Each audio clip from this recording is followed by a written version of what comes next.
Hi, and welcome to Wicca 101 Part 2. I'm going to discuss the deities with you really quick and their correspondences in Wicca. I personally use the Lord and Lady still, or the Goddess and the God, because they haven't shown their face to me yet. I.e., I haven't picked, like, whether they're Greek, or they haven't shown whether they're Greek or Egyptian or Tibetan or Japanese or whatever. So I've been using them since I was 13. But a lot of people like to think of deity as kind of like a family tree. You have the all, and the all created the goddess in a creation story. I think Silver Ravenwolf writes it, and I think it's in her book for the solitary, her book of shadows for the solitary witch. I think, yeah, because it's red. Anyway, so um, that's a good book too, if you can find it. Silver and Wolf's Book of Shadows for the Solitary. I think that's what it's called. So anyway, the all made the goddess, and then the goddess made the god.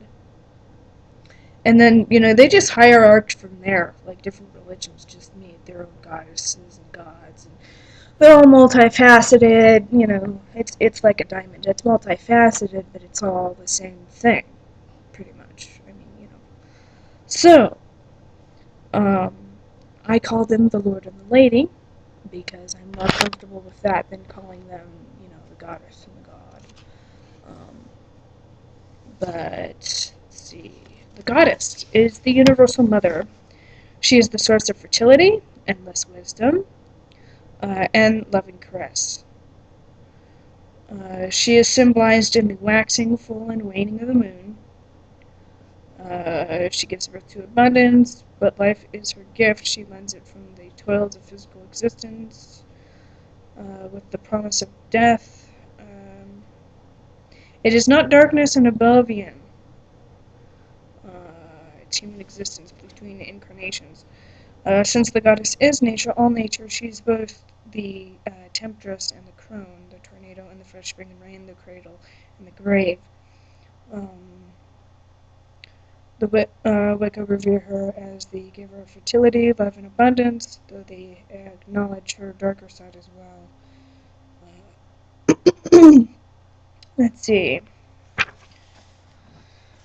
The goddess has been known as the Queen of Heaven, Mother of the Gods that made the gods, the Divine Source, the Universal Matrix, the Great Mother, and by countless other titles.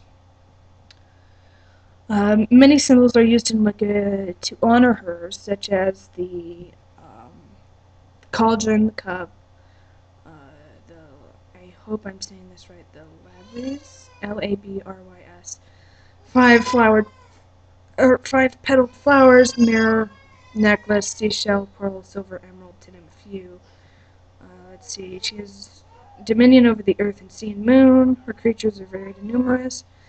A few include the rabbit, bear, owl, cat, dog, bat, goose, cow, dolphin, lion, horse, wren, scorpion, spider, and bee. Uh, Goddess has been depicted as a huntress, running with her hounds. Let's see. The Eternal Mother, Heavy Child, the Weaver of our lives and death. Or crone walking by a waning moonlight, seeking out the weak and forlorn, has many other beings, but no matter how we envision her, she's omnipresent and eternal. The God, he's neither stern, all-powerful deity of Christianity and Judaism, nor is he simply a consort of the goddess.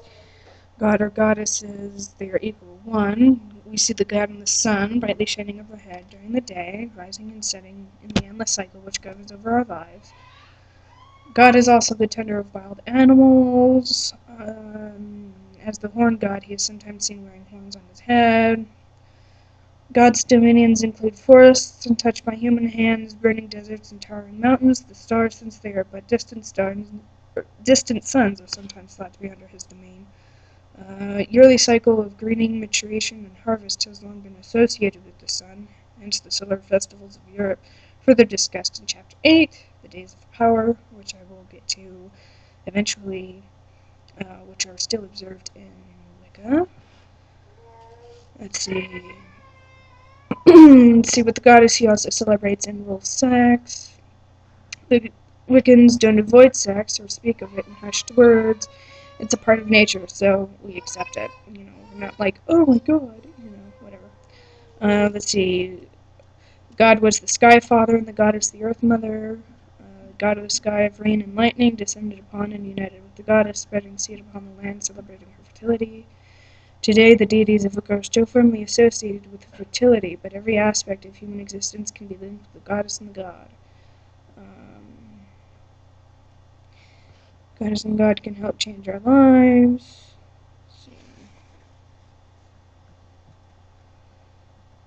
Let's see. Okay, symbols often associated or used to depict or to worship the god include the horn, or horns, sword, spear, candle, gold, brass, diamond, the sickle, arrow, magic wand, trident, knife, and others. Creatures sacred to him include the bull, dog, snake, fish, stag, dragon, wolf, bear, or boar, eagle, falcon, shark, lizard, and many others. See. Yeah, I think that's it.